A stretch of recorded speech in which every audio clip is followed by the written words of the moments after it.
Universitas Tikubang Unisbank Semarang. Eksis sejak 1968. Semua program studi terakreditasi. Daftar dan registrasi online di website pmb.unisbank.ac.id. Unisbank hebat. Assalamualaikum warahmatullahi wabarakatuh. Perkenalkan, nama saya Vivian Safayafiah, NIM 1705520166 dari Program Studi Akuntansi Universitas Tikubang Unisbank Semarang.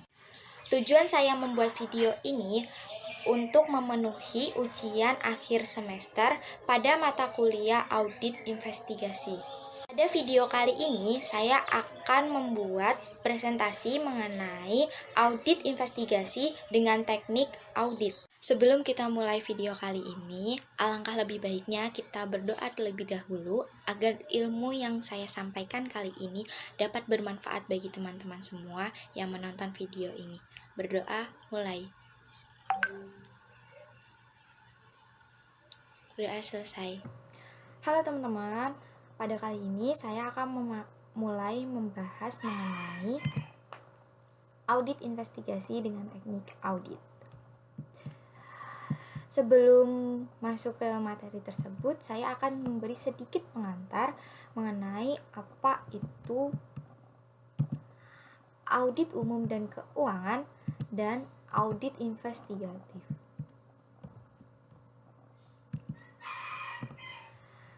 Oke, untuk audit laporan keuangan atau dapat dikatakan juga audit umum dan audit keuangan bertujuan untuk memberikan pendapat audit independen mengenai kewajaran penyajian laporan keuangan sesuai dengan standar akuntansi keuangan atau yang kita sering sebut dengan opini audit. Tetapi untuk audit investigatif itu lebih dalam dan tidak jarang melebar ke audit atas hal-hal yang tidak disentuh atau tersentuh oleh opini audit. Audit investigatif diarahkan kepada pembuktian ada atau tidaknya kecurangan. Tujuan audit investigatif adalah mengumpulkan bukti-bukti yang diterima oleh ketentuan perundang-undangan yang berlaku dan mengumpulkan bukti-bukti hukum dan barang bukti sesuai dengan hukum acara atau hukum pembuktian yang berlaku. Nah, audit investigatif dan audit umum dan keuangan ini juga lingkup dan intensitasnya juga berbeda. Kalau audit laporan keuangan, audit mengumpulkan bukti audit untuk memberi keyakinan yang memadai. Sedangkan untuk audit investigatif lebih dalam dan lebih luas dari audit laporan keuangan. Karena bukti hukum dan barang bukti yang dikumpulkan akuntansi forensik akan diuji dalam persidangan. Nah, pengujian ini akan menentukan apakah bukti dan barang bukti ini dapat menjadi alat yang dapat memberikan keyakinan kepada majelis hakim dalam pengadilan atau arbitrasi di luar pengadilan. Nah, tidak jarang juga mindset berpikir antara audit keuangan dan audit investigasi itu berbeda. Audit laporan keuangan itu berpikir yang kurang berhati-hati dibanding dengan audit investigatif yang lebih berhati-hati dalam melakukan pengauditan tersebut ya teman-teman. Nah, contohnya dalam teknik observasi perhitungan persediaan barang. Nah, di sini audit laporan keuangan mungkin berpikir teknik observasi perhitungan barang persediaan hanya sekedar melihat kecocokan jumlah fisik dan jumlah administrasi. Selama itu sudah cocok, maka auditor itu akan puas. Sedangkan untuk audit investigatif itu memanfaatkan teknik observasi perhitungan persediaan barang untuk menentukan apakah persediaan barang tidak terlalu banyak dibanding dengan kebutuhan normal. atau jumlah pesanan yang ekonomis. Nah, ini dilihat dapat adanya potensi kecurangan dalam pengadaan barang tersebut. Nah, dilihat dari cara berpikirnya, seharusnya untuk audit laporan keuangan maupun audit investigasi itu harusnya sama. Harus memiliki sikap yaitu professional speak takes yang harus dianut oleh auditor untuk audit laporan keuangan maupun audit investigatif. Meskipun walaupun tujuannya pun dan intensitasnya pun keduanya itu berbeda. Oke, kita lanjut ke materi selanjutnya yaitu mengenai teknik audit.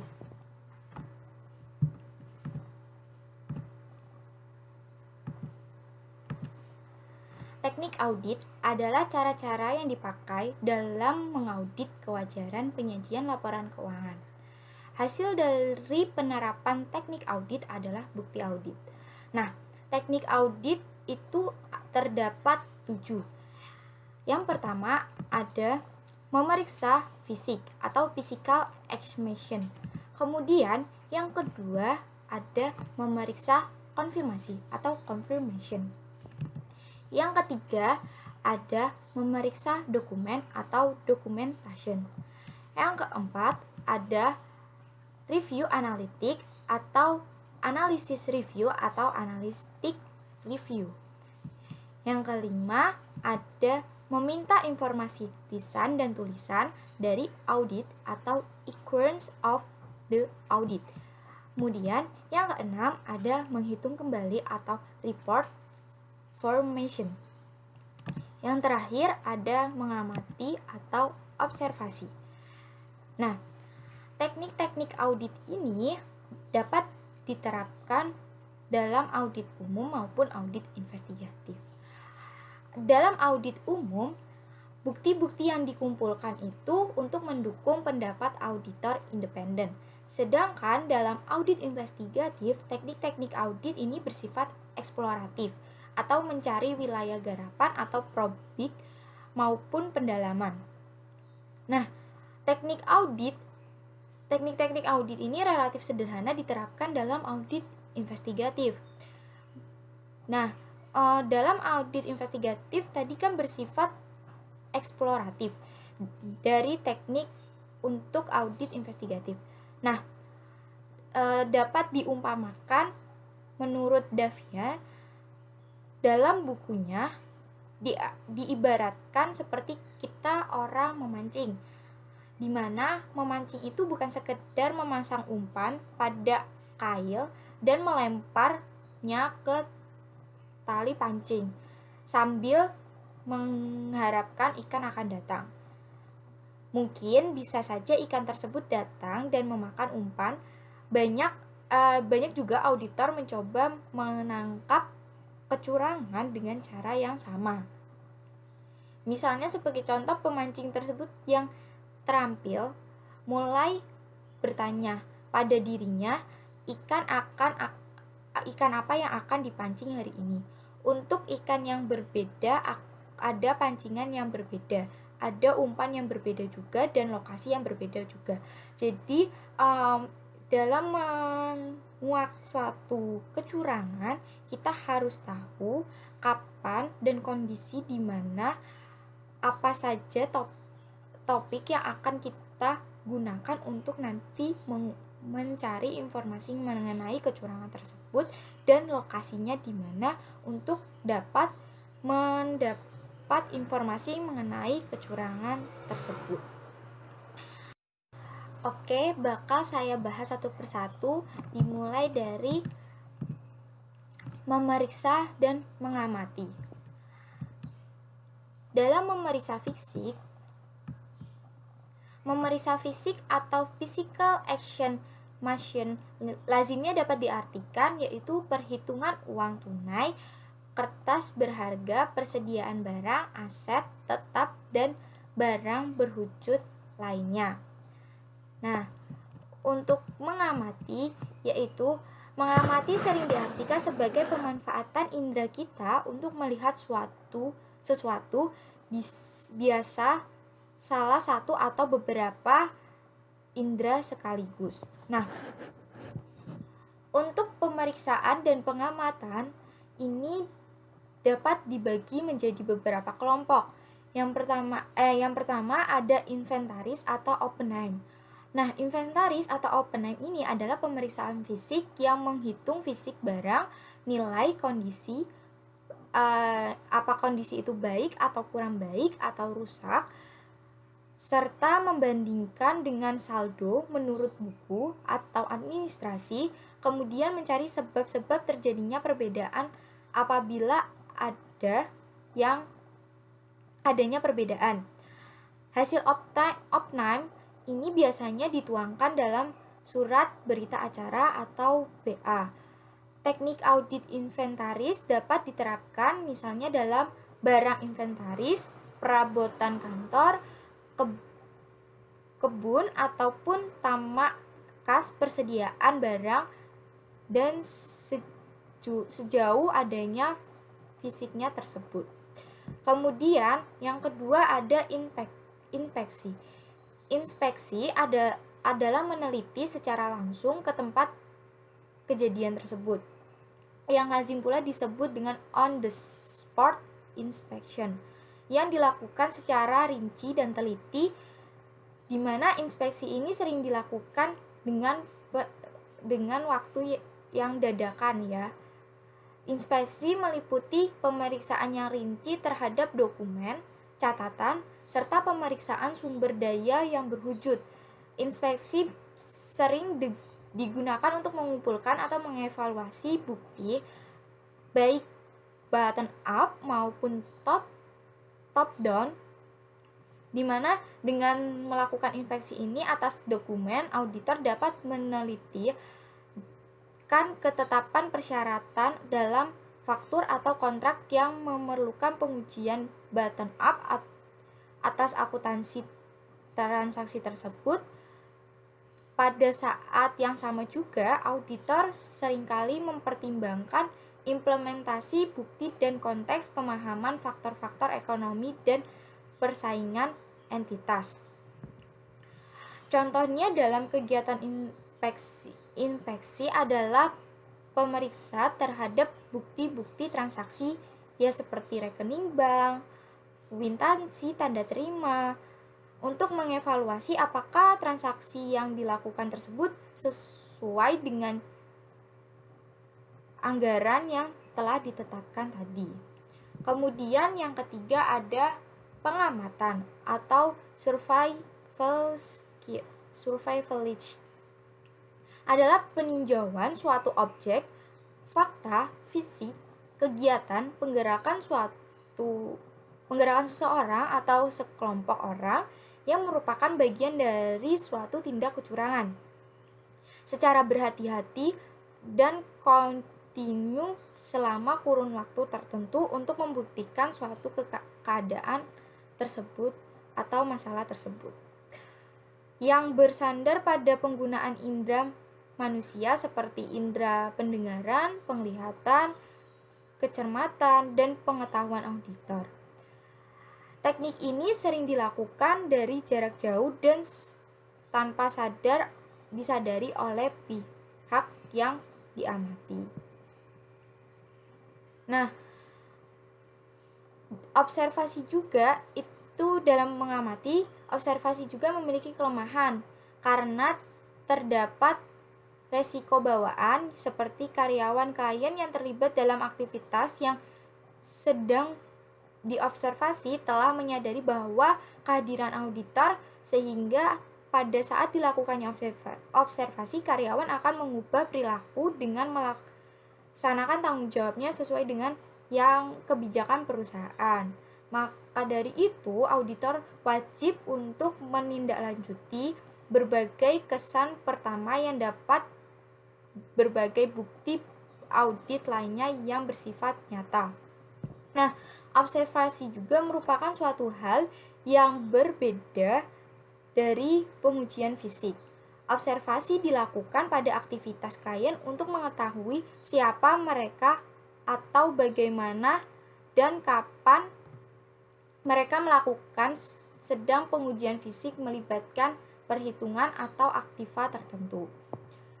Nah, terdapat beberapa jenis pengamatan. Yang pertama ada Stenory of Fixed Point atau pengamatan simpel pada poin-poin tertentu yang dilakukan oleh siapa saja.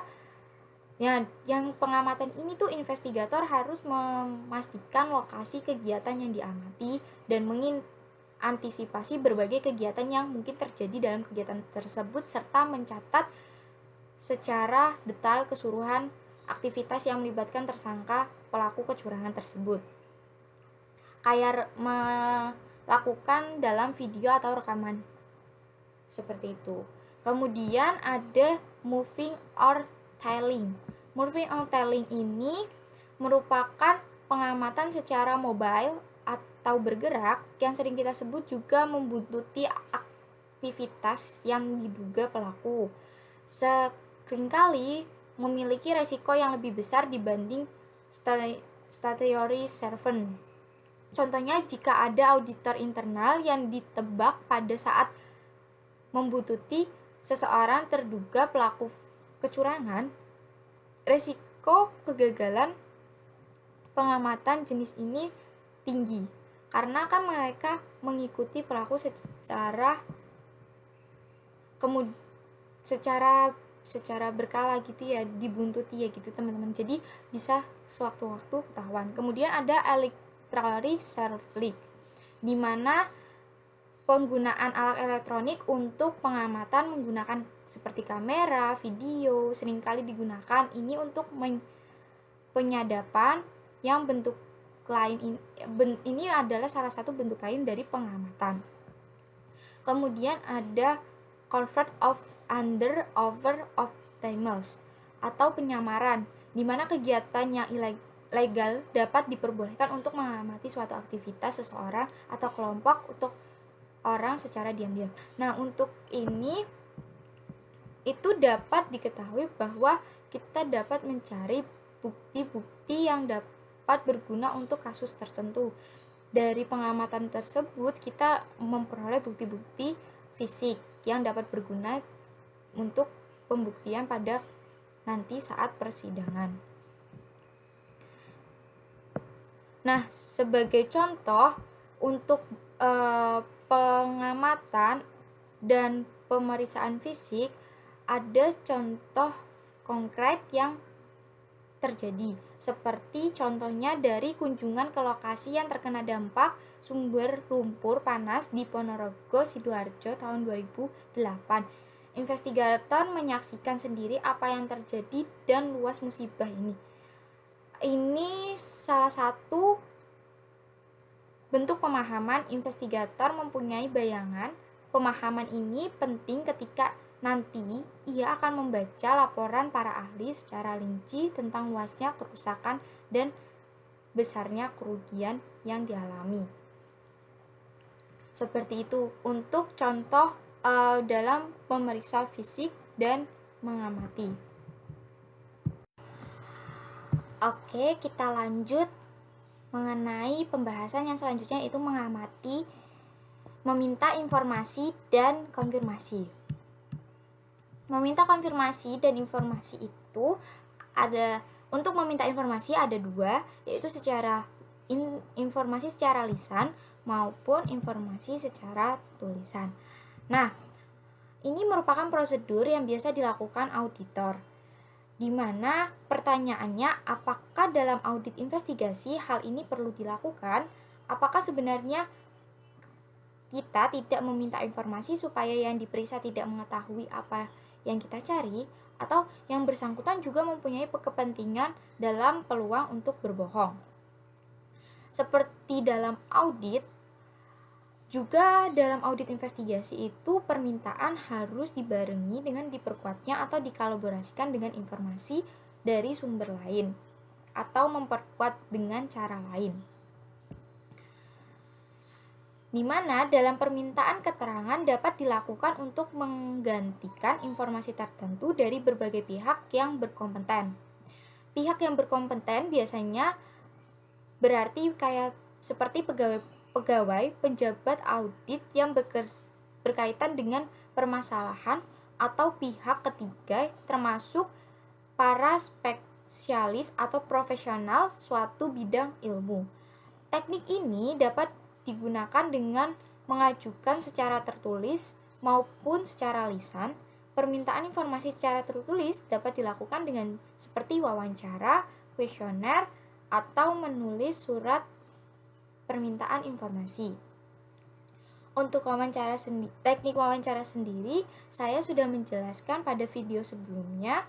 Jika masih ada yang belum begitu paham mengenai wawancara seperti apa, bisa dilihat di video saya yang sudah ada sebelumnya. Nah, kemudian dalam meminta informasi konfirmasi, dalam meminta pihak lain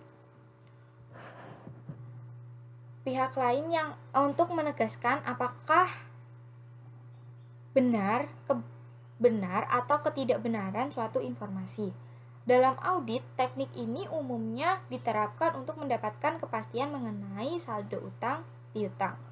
Akan tetapi sebenarnya ini dapat diterapkan untuk berbagai informasi, keuangan maupun non-keuangan. Misal dalam contoh audit investigasi, kita harus memperhatikan apakah pihak ketiga itu mempunyai kepentingan dalam audit investigasi. Dalam kasus tender pengadaan barang, permintaan konfirmasi dari penyuplai yang cenderung melindungi penjabat perlu diperkuat.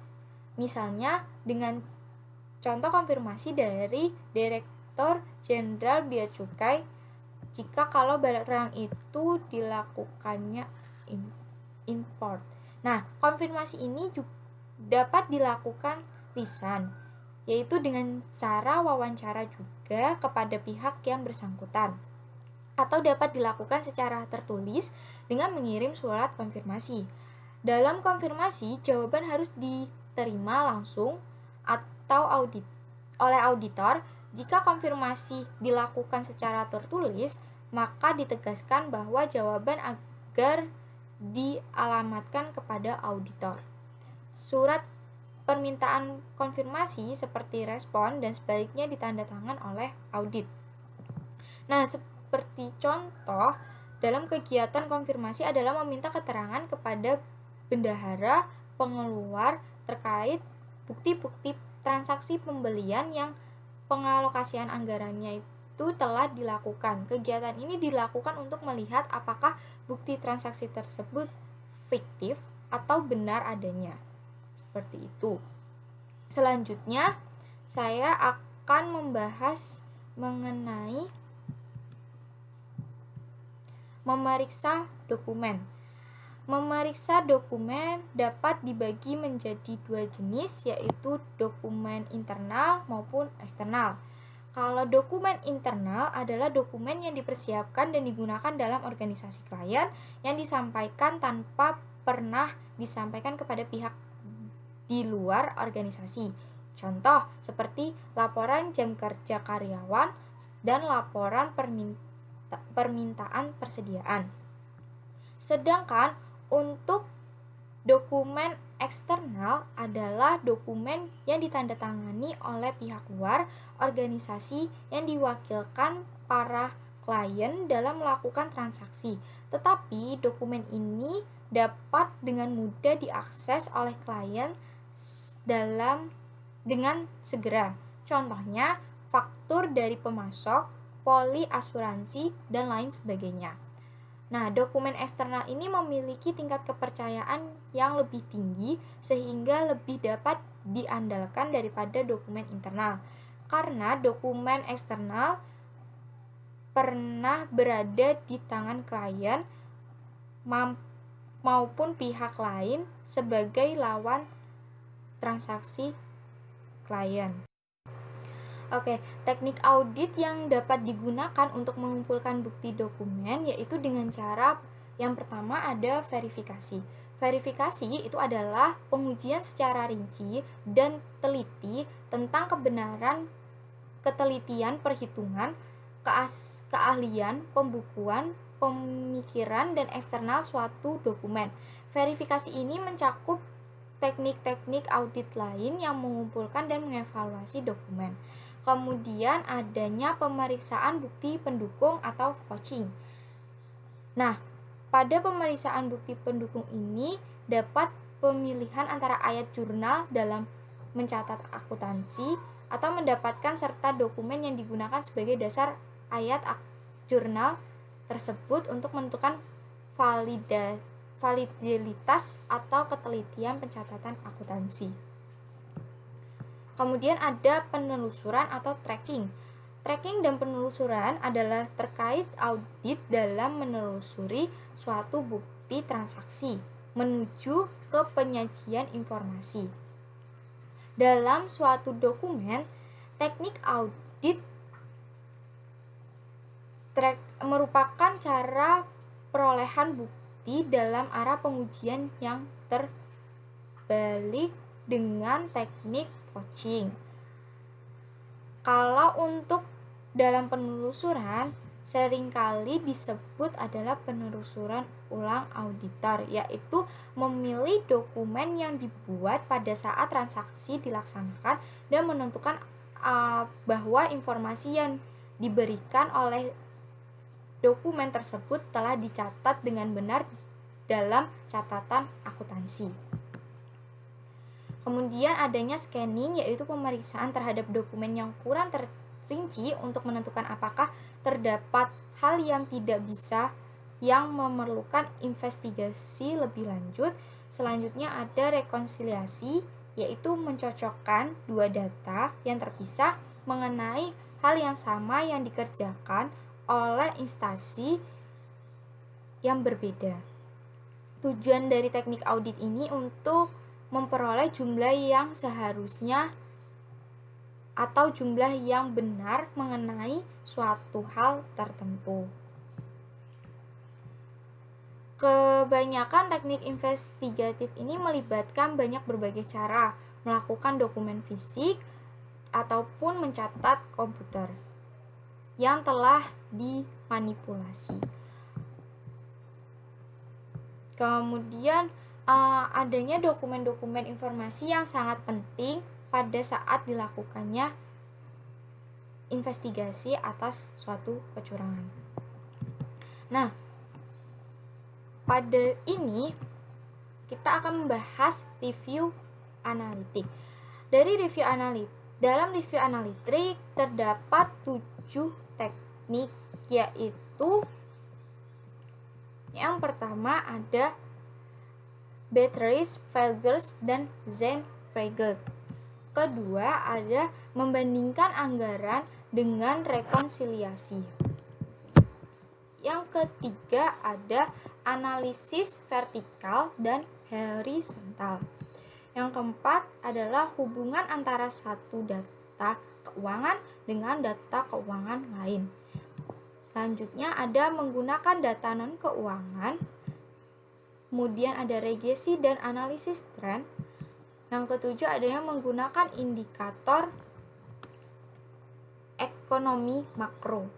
Nah, pada review analitik ini akan saya bahas satu persatu mengenai teknik review analitik. Oke, selanjutnya kita akan membahas mengenai teknik review analitik. Yang pertama yaitu review analitik bersifat Bretschke-Feiglers, teknik Bretschke-Feiglers, dan adalah dalam Bretschke-Feiglers kita membandingkan perusahaan Bretsch yang kita audit investigatif dengan saingan yang seukuran. Dalam Bretschke-Feiglers, investigator membandingkan perusahaan yang diaudit investigatif dengan saingan yang seukuran, terutama kalau Bretschke lebih cukup banyak. Investigator bisa mempunyai rata-rata industri yang andai. Pada dasarnya, Bretschke-Feiglers ini dimanfaatkan akademisi seperti untuk menganalisis kompetensi atau persaingan. Kemudian ada Zeitvergleich. Zeitvergleich merupakan dalam Zeitvergleich ini kita membandingkan perusahaan yang kita audit investigatif pada saat sekarang dengan hal yang sama di masa lalu. Dan mengapa investigator menggunakan teknik yang sama untuk melakukan indikasi kecurangan tersebut? Karena kecurangan mengancam kesinambungan laba tadi. Seperti contoh dari Brackett-Fagles dan Zeitvergleich tadi, dapat dilihat pentingnya menentukan patokan atau break market. Patokan ini harus seukuran dan sejenis dan harus compatible. Patokan yang betul-betul compatible merupakan suatu yang sangat langka. Perbandingan antara comparison figures tidak otomatis berarti bahwa patokan atau break market yang benar, atau kalau ada penyimpangan yang signifikan, pastilah penyimpangan ini merupakan kesalahan data yang sedang diaudit investigator. Belum tentu itu sebenarnya ngecek dalam sangat penting. Kecermatan secara mutlak juga diperlukan. Cari data perbandingan lainnya. Hal yang utama dalam Brackett dan Zeitvergleich ini adalah pemahaman kenapa berbagai data itu bisa berbeda. Selanjutnya, saya akan membahas mengenai review analitik, yaitu membandingkan anggaran dan realisasi. Di mana membandingkan anggaran dan realisasi dapat mengindikasikan adanya kecurangan. Hal yang perlu dipahami di sini adalah mekanisme pelaksanaan anggaran, evaluasi atas pelaksanaan anggaran, dan insentif atau keuangan non-keuangan yang terkadang dalam sistem anggarannya. Dalam suatu entitas merupakan profit center atau review center, penjabat tertentu menerima insentif atau bonus dengan keberhasilan yang diukur dalam pelampauan anggaran. Nah, di sini investigator perlu mengantisipasi kecenderungan realisasi penjualan dibuat tinggi. Penjualan kredit dan pengiriman barang secara besar-besaran pada akhir tahun merupakan indikasi mengenai hal itu.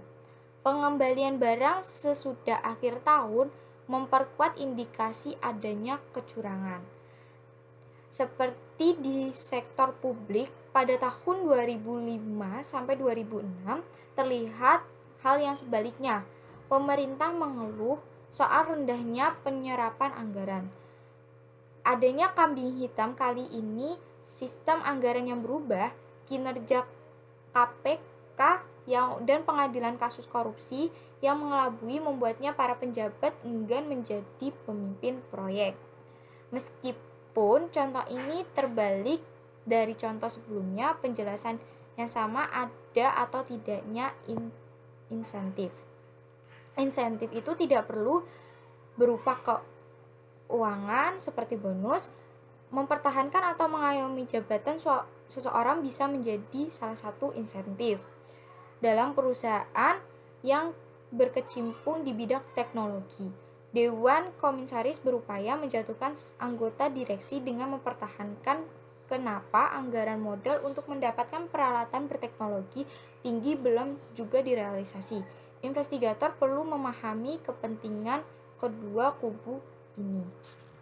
Oke, selanjutnya kita akan membahas review analitik, yaitu pada analisis vertikal dan analisis horizontal.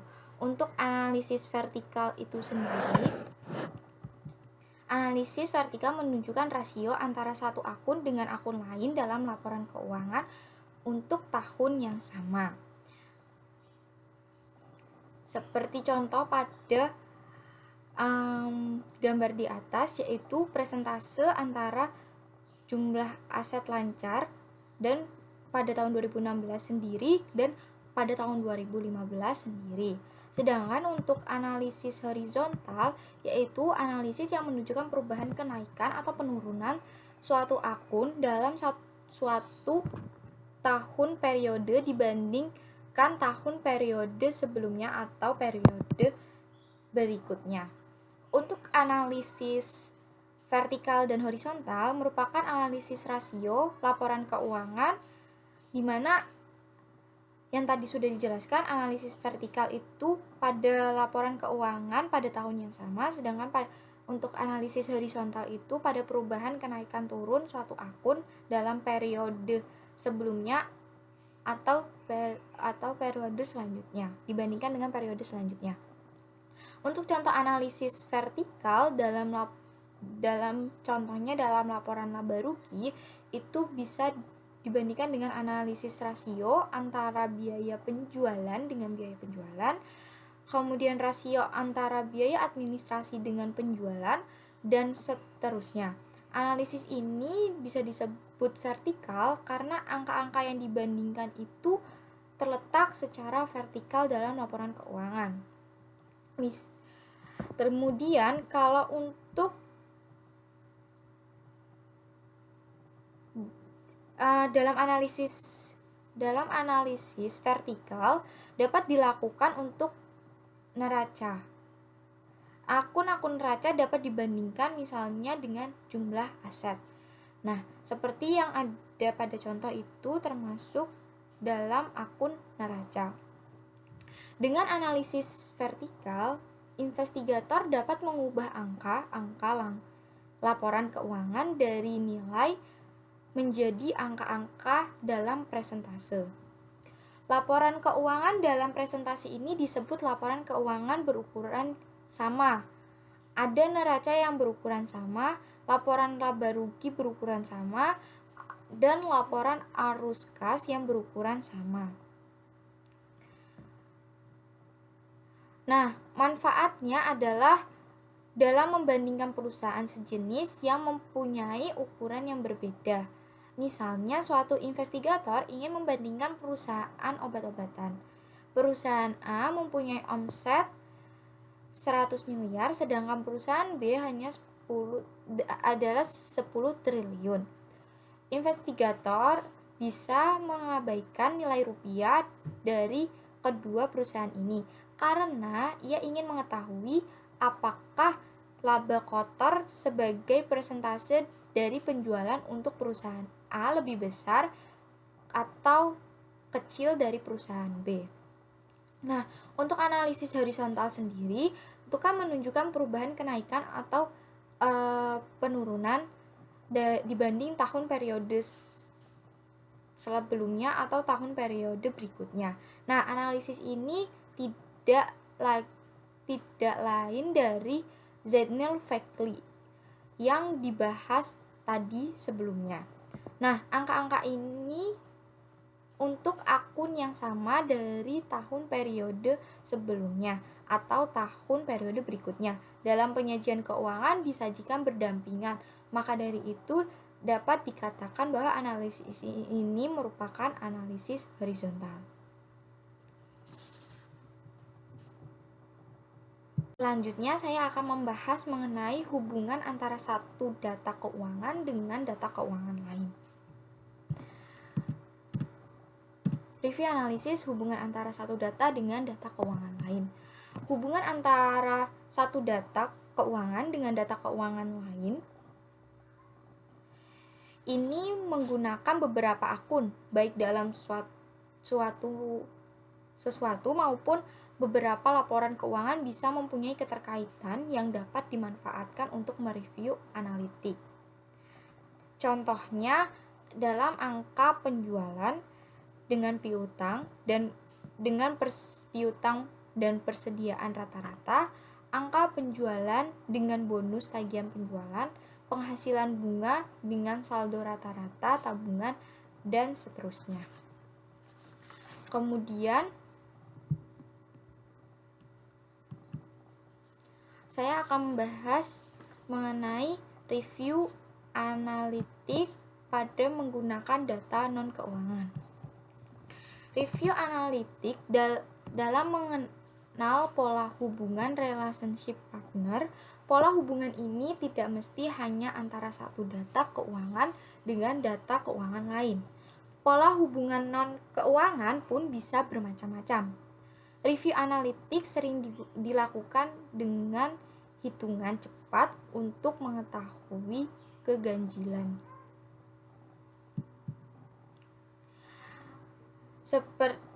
Contohnya di atas contohnya itu dalam bisnis perkebunan.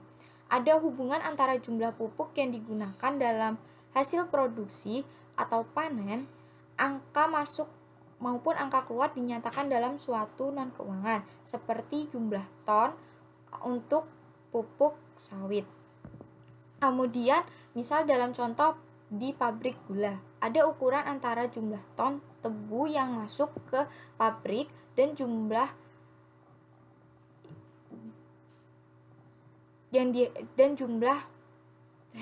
gula yang dihasilkan. Pola hubungan antara masuk dan keluar ini dinyatakan dalam suatu rasio yang dalam industri gula dikenal sebagai random.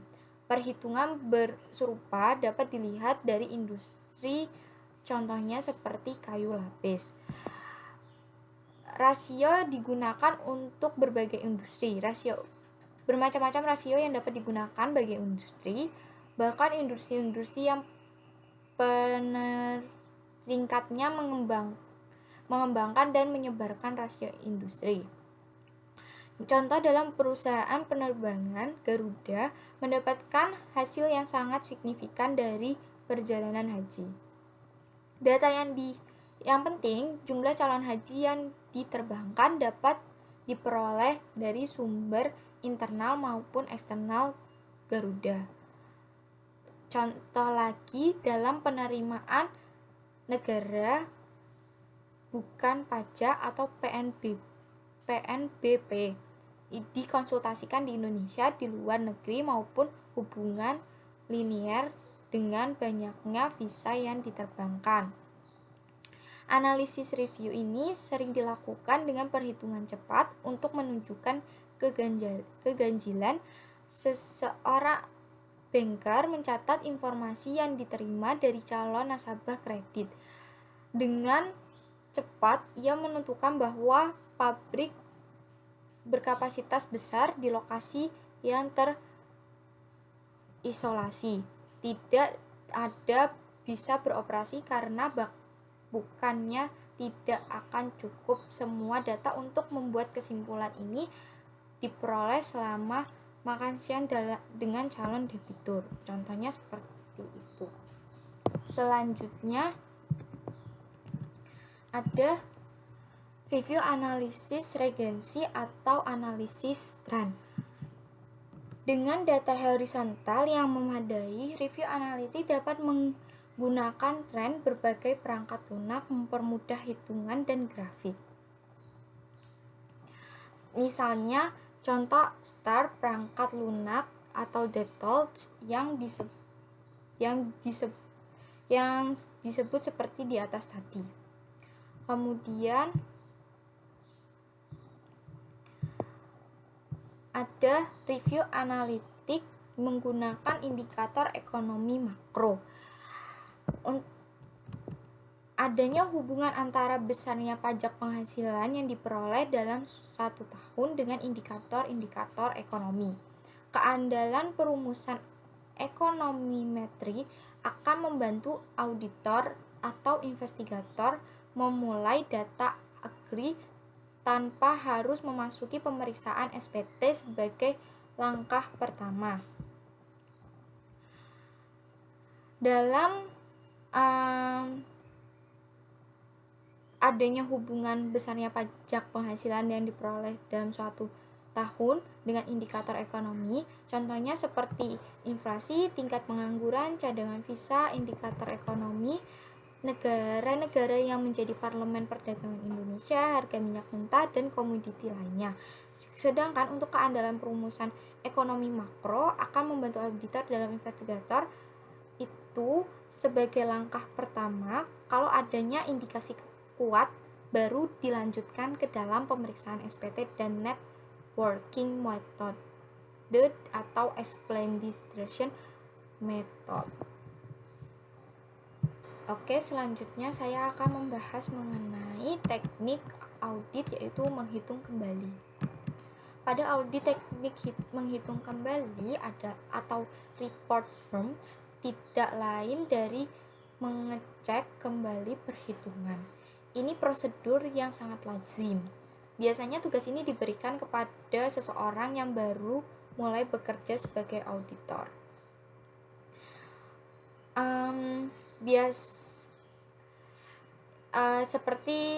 Seperti seseorang junior auditor di kantor akuntan. Dalam audit umum, menghitung kembali dapat dilakukan dengan voting. Voting adalah penjumlahan kolom angka untuk menentukan apakah totalnya sama dengan nilai yang diperoleh oleh klien. Teknik audit vote akan menghasilkan bukti audit yang berupa rekalkulasi, di mana rekalkulasi ini merupakan bagian dari report performance, yaitu metode pengumpulan bukti audit di mana auditor melakukan proses pengulangan aktivitas klien. Kemudian hasil yang diperoleh dari auditor dari pengulangan aktivitas tersebut dibandingkan dengan hasil yang diperoleh oleh klien untuk mendapatkan bukti audit. Reperformance melibatkan pengujian kembali atas berbagai perhitungan dan pengujian kembali atas berbagai transfer informasi. Contoh penerapan VORT pada audit akun piutang adalah melakukan voting atas nilai-nilai dalam buku jurnal piutang usaha salah satu debitur untuk periode selama 1 bulan dan membandingkan satu total nilai yang terdapat dalam bukti jurnal piutang usaha tersebut dengan nilai yang terdapat dalam buku besar. Yang kedua ada rekonput. Rekonput adalah perhitungan yang dilakukan dengan menentukan apakah perhitungan klien sudah benar. Sama seperti vote, rekonput juga merupakan bagian dari reperformance. Contoh penerapan rekonput pada audit akun piutang adalah melakukan rekonput atas perhitungan penyisian piutang usaha akhir tahun. Apakah telah diterapkan benar sesuai dengan kebijakan agensi sekunder piutang. Nah, dalam audit investigatif, perhitungan yang dihadapi umumnya sangat kompleks, didasarkan oleh kontrak atau perjanjian yang rumit. Mungkin sudah terjadi perubahan atau renegosiasi berkali-kali dengan pejabat yang berbeda. Sebagai contoh, perhitungan atas nilai potensi kerugian negara dalam proyek jalan raya yang melibatkan perhitungan material bahan, volume kurang, ketebalan aspal yang tidak spesifik, unsur aspal yang tidak sesuai setelah diuji di lab, dan lain sebagainya. Nah, perhitungan ini tuh dilakukan atau disurvei oleh investigator yang berpengalaman, karena perhitungan yang dihadapi dalam audit investigatif umumnya sangat kompleks, didasarkan atas kontrak yang sangat rumit, dan kemungkinan terjadi perubahan atau renegosiasi berkali-kali. Beberapa contoh perhitungan kembali semacam berpotensi triliunan rupiah, contohnya adalah perhitungan cost recovery oleh kontraktor bagi hasil. Nah, cost recovery ini sangat besar jumlahnya kalau tidak dihitung kembali oleh Caterpillar atau PSG atau lembaga pemeriksa independen. Cost recovery ini rawan penyelewengan. Kemudian yang kedua, ada biaya yang dikeluarkan BUMN di mana mempunyai kewajiban memberi pelayanan umum. Keterlambatan pembayaran PSO mempunyai dampak yang besar terhadap likuiditas BUMN yang bersangkutan. Oke, tadi kan kita sudah membahas teknik-teknik apa saja pada audit. Selanjutnya, kunci keberhasilan dari semua teknik audit investigatif. Kunci keberhasilan dari semua teknik audit yaitu auditor perlu memahami terlebih dahulu apa yang akan dilakukan saat nanti menggunakan teknik-teknik yang sudah ada. Dalam ini ada yang pertama yaitu mengerti dengan baik persoalan yang akan dipecahkan, apa yang akan diaudit investigatif. Mengerti apa persoalan yang akan dipecahkan. Apakah audit akan pada pembahasan sebelumnya kan sudah dijelaskan bagaimana akuntansi forensik mengidentifikasi persoalan ini. Sejak tahap audit forensik yang proaktif sampai diterima tuduhan, dugaan, keluhan, dan temuan sementara. Jadi, auditor itu perlu mengerti baik persoalan yang akan dipecahkan, apa yang akan diaudit oleh investigatif sebelum melakukan teknik audit. Kemudian yang kedua ada kuasai dengan baik teknik-teknik audit investigatif. Tadi kan kita sudah membahas teknik-teknik audit. Nah, di sini auditor perlu menguasai dengan baik teknik-teknik audit investigasi tersebut. Penguasaan yang baik, mungkin auditor itu dapat menerapkan tekniknya dengan tepat untuk menyelesaikan persoalan investigator. Identifikasi yang sama, contohnya seperti pemancingan yang sudah dijelaskan oleh para ahli tadi, Divan, atau sebagai seniman pemahat memilih alat yang tepat untuk dalam setiap melakukan pekerjaannya. Sama seperti auditor harus memilih teknik audit yang tepat saat melakukan audit investigasinya. Kemudian yang ketiga, cermat dalam menerapkan teknik yang dipilih. Cermat dalam menerapkan teknik yang dipilih, berikut pun teknik yang tepat. Apabila pelaksanaan tidak cermat, hasilnya tidak seperti yang diharapkan. Itulah sebabnya mengapa dual professional character merupakan standar audit yang penting. Dalam mengajukan pertanyaan, menentukan kapan pertanyaan tersebut harus diajukan dan menindaklanjuti jawabannya, mempertanyakan sesuatu atau ungkapan khas investigator yaitu apa iya, ada cara atau jalan lain, apa ini tidak terlalu bagus untuk benar, ataupun too good to be right, dan seterusnya. Jadi, auditor itu perlu cermat dalam menerapkan teknik-teknik yang dipilih untuk melakukan pengungkapan pada suatu kecurangan. Selanjutnya, cermat dalam menarik kesimpulan dari hasil penerapan teknik yang investigator pilih.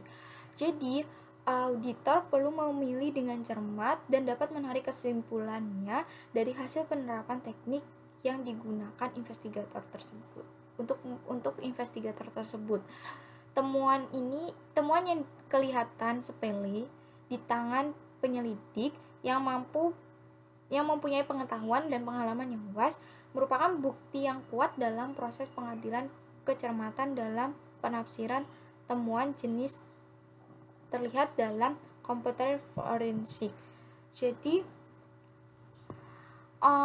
dalam melakukan pengungkapan suatu audit investigatif, auditor itu perlu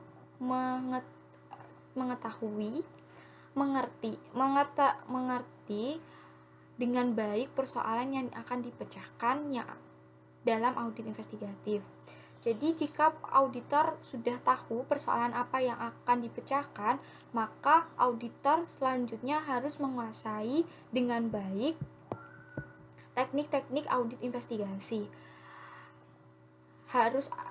Teknik apa yang harus digunakan untuk mengungkap kecurangan tersebut. Kemudian auditor juga perlu cermat dalam menerapkan teknik yang dipilih.